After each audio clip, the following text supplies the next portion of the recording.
Welcome now to the details. Now, millions of people worldwide undergo reconstructive surgeries yearly, from minor surgeries like a Botox to complex ones like fixing breast implants or having a tummy tuck. Unfortunately, a lot of people are dissatisfied with the results of their surgeries, or they suffer grave side effects, either because the doctor who performed the surgery was quack or the materials used were substandard. Now, here in Ghana, the National Reconstructive Plastic Surgery and Burn Center at the Kolebu Teaching Hospital is treating persons who said they visited the Obinfo Hospital in Weija for cosmetic surgery. The Medical and Dental Council last week caused the arrest of the owner of the hospital, Dr. Dominic Obin-Ando, for practicing without a license. Now, the director of the National Reconstructive Plastic Surgery, Dr. Opoku Ware Ampoma, tells Joy News a number of persons who come to the hospital with complications have said they went to Obinfo Hospital for cosmetic surgery. Joy News investigations in 2013 revealed that Dr. Obin was not licensed to carry out the kind of surgery that he was undertaking. Some persons who had visited the facility for surgery to reduce the excess fat or reshape their bodies we know suffered life-threatening complications. Here is a report by Manasseh Azariah-Winnie. I will not be able to go into details about the case, but yes, I can confirm that we have seen a number of cases who had previous surgery at that facility and who have come to us to have their complications sorted out. Well, some of them had basically they had things like liposuction done and it wasn't done correctly, or they had post-operative complications. One or two of them were quite serious and that needed additional surgery. There are one or two that we are still not finished sorting out because of the extensive nature of what they are. Most of the time, it affects the part that was operated on. So if the person had something down the tummy, you'd see the complication right there. And some of the problems are to do with abnormal scarring, abnormal healing, maybe just the technical problems in terms of the inappropriate operation being done for a particular condition, or probably the post-op management, not going the way it should have gone, etc. So after not getting any joy where they were initially, they came to our facility to have their problems sorted out, which we have for many of the cases we have. But for some of the issues, they aside that no matter whatever corrective surgery is done, there will still be some residual issues that they will have to live with. That is Dr. Opoku Ware Ampoma there speaking to Manasseh Azariah-Winnie instead. Well, some persons who visited the hospital, we are told, have had complications. And on the back of that, Dr. Opoku Ware Ampoma is advising people who rely on media advertisements to visit health facilities to be wary of falling into the wrong hands. If advertising didn't work, then nobody would advertise. But advertising is very powerful. And in fact, it is one of the reasons why the Medical and Dental Council, in its wisdom, in fact, if you go to many places, generally doctors are not supposed to openly advertise, and it's for good reason, because it's the best surgeon, the one who can put on the biggest billboards, etc. So it is something that the Medical and Dental Council has spoken clearly. I mean, it's against the rules. So as health practitioners, you won't see individual doctors going out to advertise what they do. I mean, you can present your work at a professional meeting to be evaluated by your peers, but then, sort of to go around showing, advertising openly like that is something that the Medical and Dental Council frowns upon. And I expect that every medical practitioner in Ghana who is in good standing should respect the regulations, because it's there for good reason. Social media is a very powerful tool, but it can be used for both good and bad. As I said, I cannot verify the authenticity of whatever pictures people put up, but we all know about photoshopping. We all know about the way pictures can be manipulated. And the other thing that we should also know is that, let's say if I've done 100 operations, okay, and 90 of them were bad and 10 of them were good, if I'm going to show you pictures Do you think I'll show you the pictures of the ones that went bad, or I'll show you the pictures of the one that went good? So having pictures doesn't necessarily mean that I'm a good surgeon. So if you came and asked me for pictures, or if I were to advertise, I can advertise very nice pictures, but that doesn't necessarily mean that I am a good surgeon. So it will have to take another professional, or if you are within a professional body and your work is being reviewed over a period, that is when you'll be able to really tell whether somebody meets the competency criteria or not. So I would say that advertising should be taken with a pinch of salt. So you need to do your own research and do your own background check. Find out who is this person, what is his qualification, what kind of team is the person working with. Because it's not, sometimes for these surgeries, it's not just about the surgeon. It's also about the team. People like the anesthetists, although they are in the background, they are also very, very key, because they are the ones who put you to sleep and wake you up after the surgery.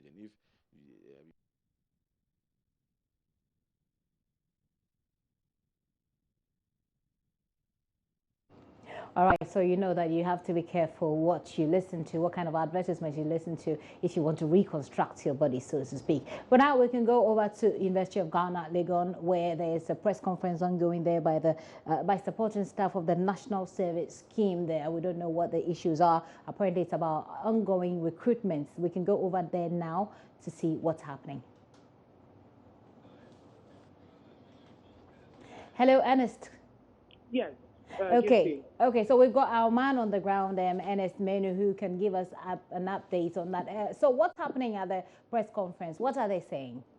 Okay. So at the press conference right now, the supporting staff of the National Service Secretariat, they are calling on the government-elect to review the recruitment, the latest recruitment, last-minute recruitment that has been made by the Service Secretariat. By Dr. Christopher White, who is the Executive Director for the National Service Scheme. Now, they say that they were promised somewhere last year when a number of people were removed from their offices. There was a strike for the National Service Secretariat. They were promised that after the issues are resolved, they will be they'll be put in those positions. That's to say that they were put in there to hold the fort for the National Service Secretariat, and I'm talking about district director, the position for district director, and what have you, and all across the country. Now, the number 125 of the supporting staff of the National Service Secretariat. So if I get you correct, sorry, Ernest, if I get you correct, you're saying that we're talking about 125 supporting staff that have organized this presser, and they are saying they want the recruitment system, the recruitment process that's ongoing now, to be halted or to be reviewed. Yes, Gifty. What it is that some time ago there were some positions that were vacant within the National Service Secretariat, and I'm talking about district, regional, and national positions. Okay. Now, these personnel, these staff that we are talking about, supporting staff, were recruited to hold the fort briefly as the Secretariat underwent some investigation with the staff that was taken out of office. Right. Now, the assurance was that once those issues are resolved, their positions will be maintained. They'll be reinstated. They would be put in those positions permanently. After holding the fort for some time, they will be put in those positions permanently. Now, what is happening is that after the elections, Dr. Christopher White is organizing some recruitment, and new people have been recruited all together. Okay, and so for them, it's a breach of agreement, and they think that they have not been dealt with fairly. And so they are calling, first of all, on the government-elect to review these appointments that have been made. And because they have gone through the process of petitioning the National Service Secretariat, the director, the board, and have not had any response, they think it's about time now they call on the government-elect to do this review should they assume office come January 7th. And so that is what the press conference is about. And the number 125. Okay. And so, yes, that's what the press conference So that sounds to me like a pretty much angry group of people. What was the mood there today? Absolutely agree. They are very much frustrated and very disappointed that such a move has been taken. Indeed, they are concerned that Dr. Tusa White has been adamant to all of their concerns raised, and they make allegations saying that he has recruited about 30 of his campaign team members, for instance. We cannot substantiate that, but they are ready to prove. They have documents to suggest that indeed these have taken place. And so we can go now and take that press conference live. Okay, thank you very much, NS Menu there on the ground. So how about hearing it from the horse's own mouth? Here you go. Northern, Eastern, Ashanti, Branhafo, Upper East, and Upper West regions of Ghana. We'd like to thank God for his mercy and protection, and members of the press for being here to listen to us on a very important issue. We wish to acknowledge everyone who contributed to this event. Many interesting developments have happened at the National Service Secretariat within the past few weeks, which we would like to bring to the attention of the press, the incoming government led by the President-elect Nana Addo Dankwa Akufo-Addo and the good people of Ghana. One would have thought that the massive corruption scandal allegation leveled against the scheme 2 years ago would have made the Secretariat circumspect in the ways it conducts its affairs. However, it appears the acting executive director, Dr. Michael Kwesi-White, has not learned from past experiences, and he has been engaging in acts which we think are unfair, unjust, against due process and best practices on how recruitment are made into the scheme.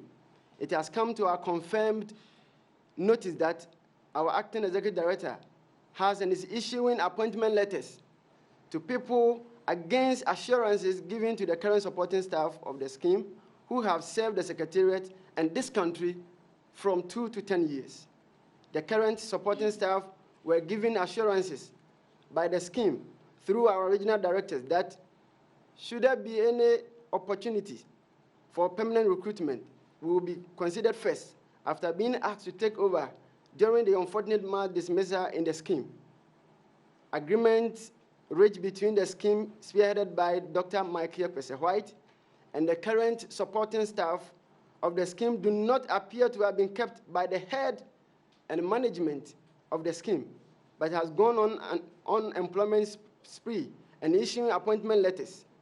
These appointment letters are being issued in the name of securing job for his NDC party and family members, as against assurances made to the current supporting staff who have served the scheme and our beloved country diligently over the years. Sure. We are told that there are about 30 members who campaigned for him during his primaries who are on the list and have been issued appointment letters. We have evidence to back this our claim. We are also told that Dr. Michael Kwesi-White has forced the HR at the head office to proceed on leave so that he could push his agenda through. Yeah. What pains us most is that some of his new appointees completed their national service last year, whilst others are yet to complete their extension. Now, all the current supporting staff would have to go home because of the action of the acting executive director, Dr. Michael Kwesi-White. This action was unilaterally taken by Dr. Michael Kwesi-White against the orders of the Public Service Commission against the orders of the Public Service Commission. And we have evidence to this effect. This is a letter written to Dr. Michael Kwesi-White from the Public Service Commission with reference number AB293/349/01A. And this is the evidence that we have. And it is dated December 22nd, 2016. This is the second letter. Now, in order to make his recruitment fairly appeared to everybody, we are told he contracted a private firm and paid a whooping sum of 100,000 cedis. That is 1 billion cedis, with an infantile excuse that the scheme has not gotten the capacity to recruit. Ladies and gentlemen, we are backing our claim that one of his deputies, we are told, has petitioned the Public Service Commission and secured an injunction on the recruitment. But Dr. Mike Kwese-White adamantly defied this order on December 10, 2016 and December 13, 2016 with his illegal interviews and issuance of appointment letters, respectively. As members of the supporting staff of the scheme, we are not happy with this development for a number of reasons. First, the action of the acting executive director depicts abuse of power and authority and a gross disrespect to the Public Service Commission, whose orders were defied during the recruitment process. Secondly, we are shocked by the breaking of assurance made to the current supporting staff who have worked with the Secretariat for so many years, and the effect this action would have on the economic security of the supporting staff and their families at a time where jobs are difficult to find. It is very unfair to terminate appointment of workers and replace them with others without any good reason. The failure of the acting executive director, Dr. Mike Kwese-White,